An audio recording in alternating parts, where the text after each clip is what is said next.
Hello everyone. Now we look at programming.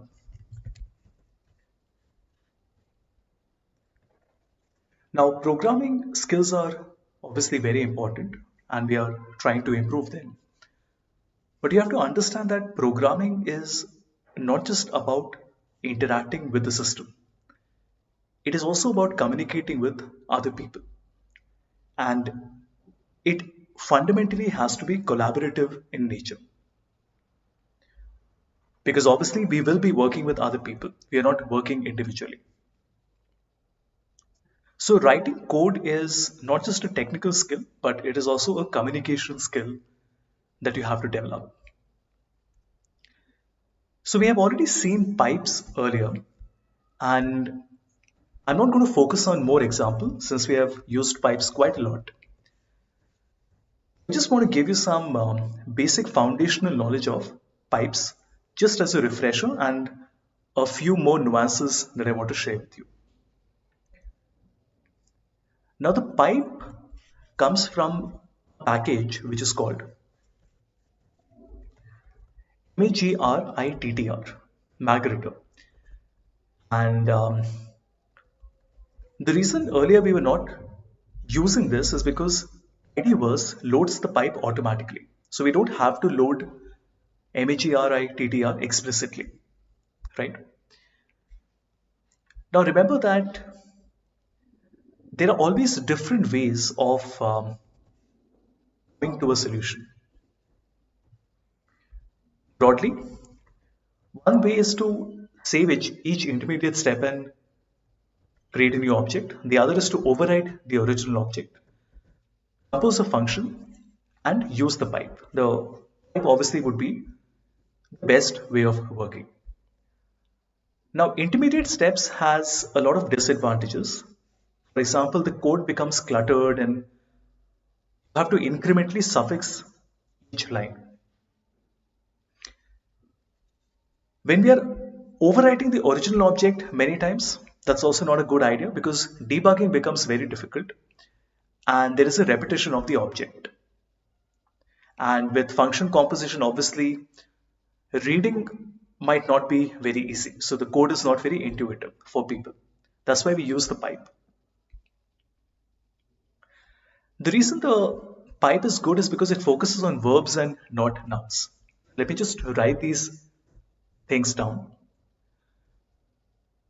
So when we're creating intermediate steps, the problem is that cluttered code plus you have to increment suffix on each line.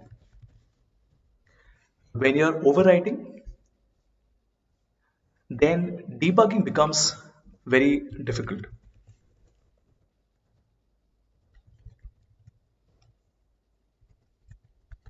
As well as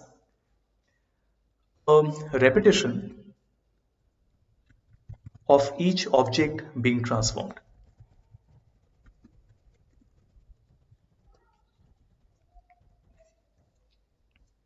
Obviously, in function composition, the challenge is that we have to read inside out, right to left. There are other problems as well, but this is one of the big ones. And it basically makes it difficult for people to read.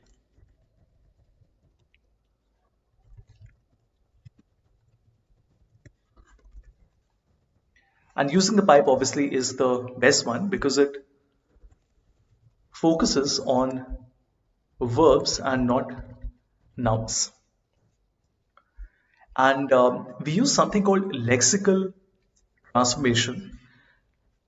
I'm not really getting into the details here, but if you want to, you can just do a Google search and see how it works. So when should you not use the pipe? So remember, pipe does not solve every problem.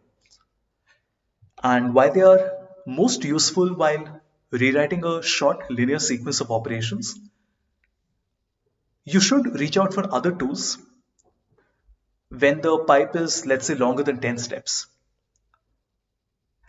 Because when it's longer than 10 steps, probably creating intermediate objects with meaningful names will make debugging easier since you can check intermediate results. Also, when you have multiple inputs and outputs, if there isn't one primary object being transformed, but two or more objects being combined together, do not use the pipe.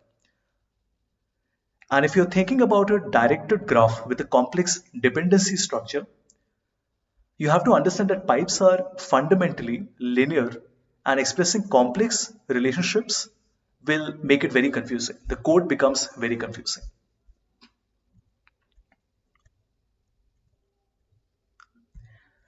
Let's look at functions now.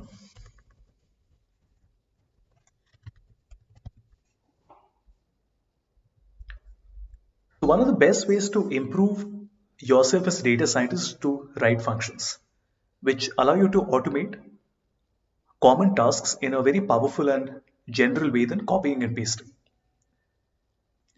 What are the advantages? It helps you give a descriptive name that makes the code easier. And as your requirements change, you only have to update the code in one place instead of many places. And you also eliminate the chance of making incidental mistakes when you copy and paste. For example, updating a variable name in one place but not in another place. See, learning functions and learning how to write better functions is not a destination, it's a journey. So you will keep on getting better at it and you will keep on learning new techniques and new ways of solving old problems. So the goal is not to learn as many functions as possible, but to learn them well and keep on refactoring and improving your understanding. Let's take an example. When should you consider writing a function? Whenever you have copied and pasted a block of code more than twice. For example, you have 3 copies of the same code. Look at the code that we have here. Now you might be able to puzzle out that this rescales each column to have a range from 0 to 1. But what is a mistake? Now I made an error while copying and pasting. And if you look at the code for DFB, I forgot to change the A to a B. So it's very common to make these mistakes. So if you notice here, we have not made this change to a B. So extracting repeated code out into a function is a good idea because it helps you avoid these type of mistakes. So to write a function, you first need to analyze the code. So how many inputs does it have? This code has only one input, right? Which is $A. And if you're surprised that true is not an input, just think about it.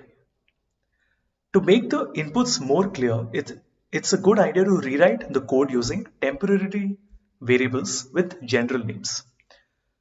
So here this code only requires a single numeric vector. So I'm going to call it X, like this. Now there is some duplication in this code. We are computing the range of the data 3 times. So it makes sense to do it in one step.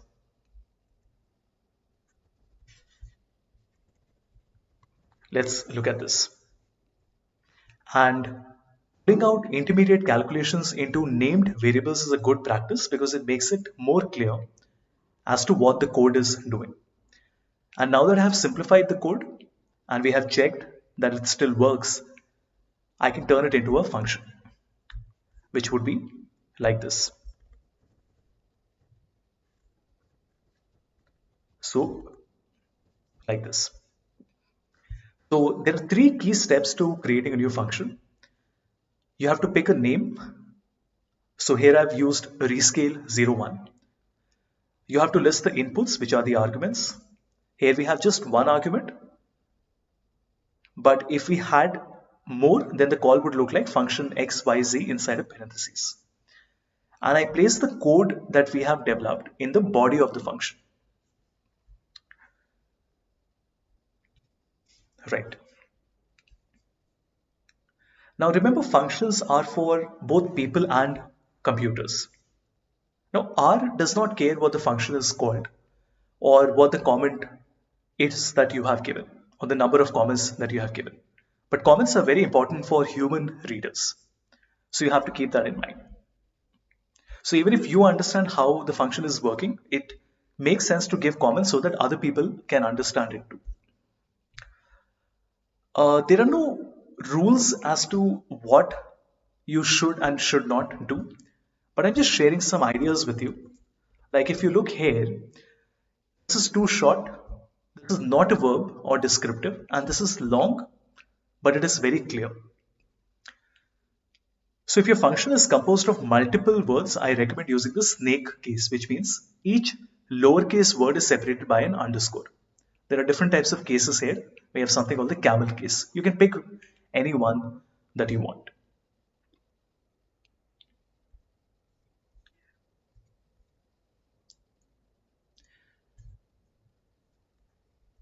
Let's also look at vectors now.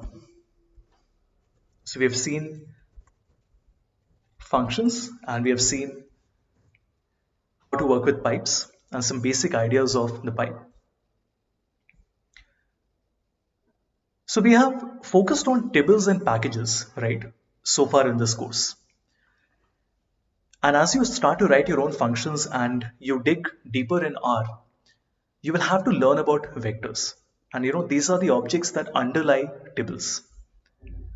And if you've learned R in a very traditional way, you've probably worked on vectors at some point. Most of the R resources available start with vectors and gradually they mature up to tables. So I think it's a good way to start with tables because these are immediately useful. And then we can work our way down to the underlying components.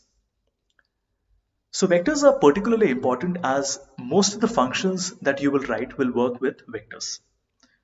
So it is possible to write functions that work with tables like ggplot, dplyr, tidyr, and so on. But the tools that you need to write such functions are mostly immature, right? And you will have to understand vectors in any case. All right, so we will look at base R. I'll just load tidyverse once again, just in case. Let's look at vector basics. So there are two types of vectors we have. We have what we call atomic vectors, which are logical, integer, double, character, complex, and raw. And all of these together are called numeric vectors. All of these are called numeric vectors. And then we have lists, which are recursive vectors, because lists can contain other lists. So the chief difference between atomic vectors and lists is that atomic vectors are homogeneous while lists can be heterogeneous. Let's also look at the hierarchy here very quickly. I just want to show you an image. Let's come to my desktop and I'll paste the image here like this. Right. So you can see the hierarchy of R's vector types. Now each vector has two key properties. One is the type, which will use type of like this, and the other is the length, which tells us obviously the length like this. Vectors can also contain arbitrary additional metadata in the form of attributes, and these attributes are used to create what we call augmented vectors. and we can build additional behaviors. So I'll not talk about this in detail. You can Google it if you want to. So in augmented vectors, we have three things. So there are three important types of augmented vectors. We have factors built on top of integer, dates and time, dates and date time built on top of numeric, and data frames and tables built on lists. Let's look at some examples now. Let's look at logical. We can go through this quickly. This is not very difficult. So we have logical here, everyone. We have numeric here. Then let's also look at character. Character is a little more complex since in character, each element of the vector is a string and each string can contain an arbitrary amount of data. And notice that each type of atomic vector has its own missing value.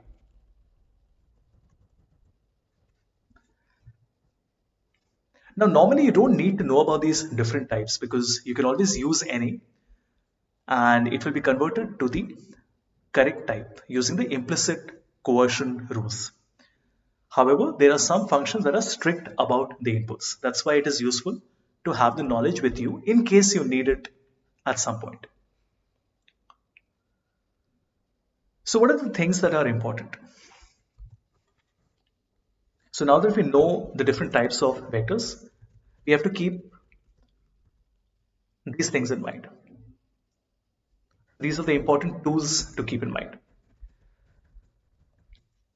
How to convert from one type to another, how to tell if an object is a specific type, what happens when you work with vectors of different length, naming the element of a vector, and pulling out elements of interest.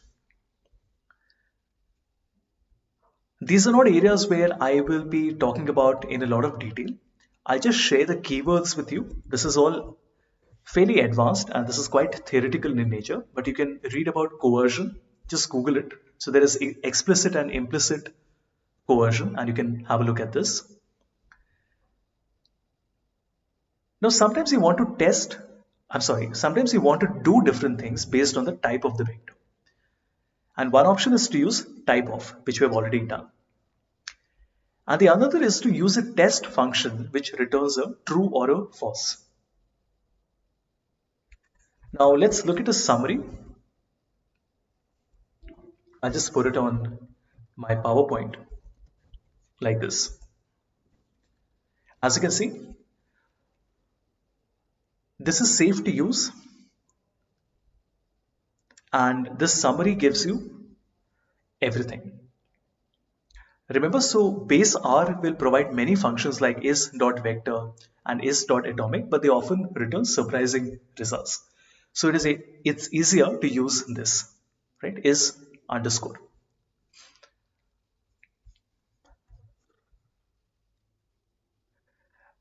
Okay, coming back to naming vectors, very simple.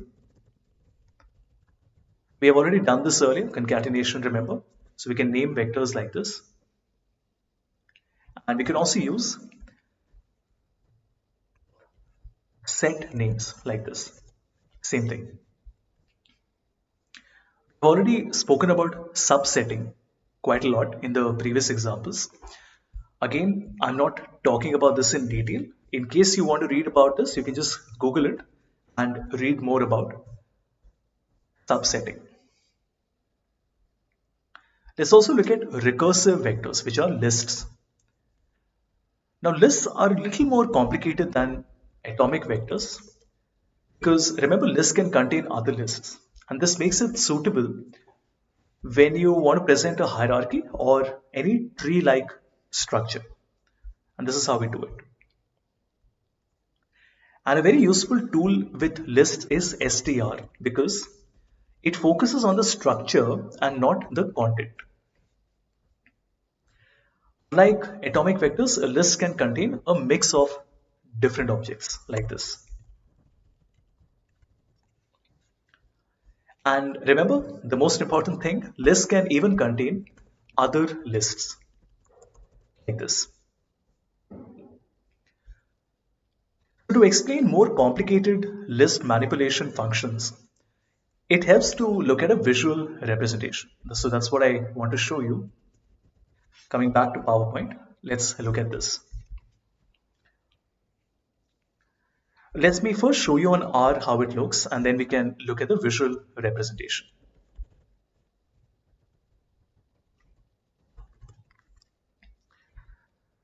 All right, now there are three principles.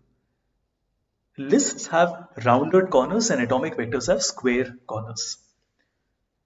The children are drawn inside their parent and they have a slightly darker background, which makes it easier to see the hierarchy. The orientation of the children, which is the row and the column, is not really important. And we can pick a row or column orientation to either save space or illustrate an important property.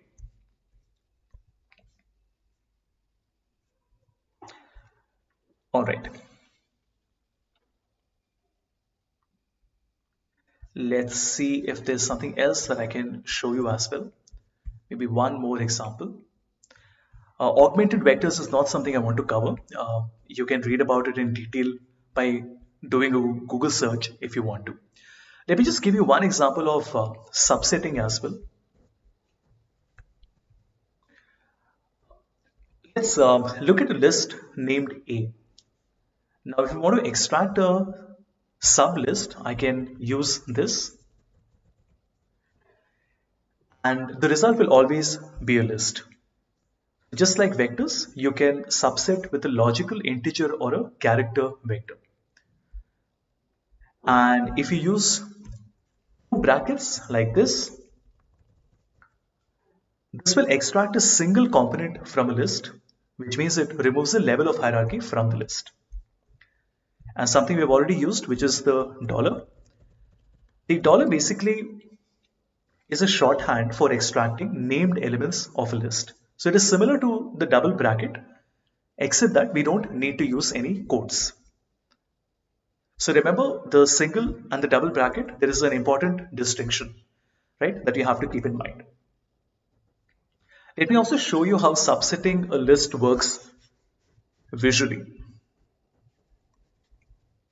like this. So I hope this makes it easier. All right, now remember, we are not doing augmented vectors here. If you want to read about it, you can do a Google search and have a look at that.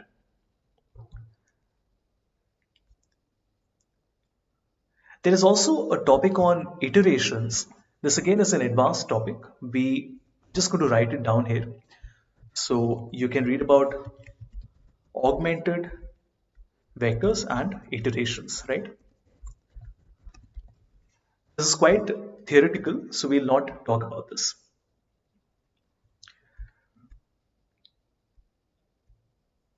Excellent. So that completes this lecture. And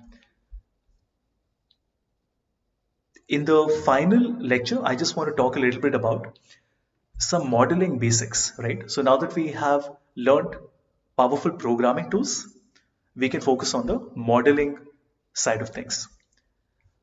So how to train, query, and test the data. It's not really very complicated, but it's good to have a little bit of idea about how modeling works.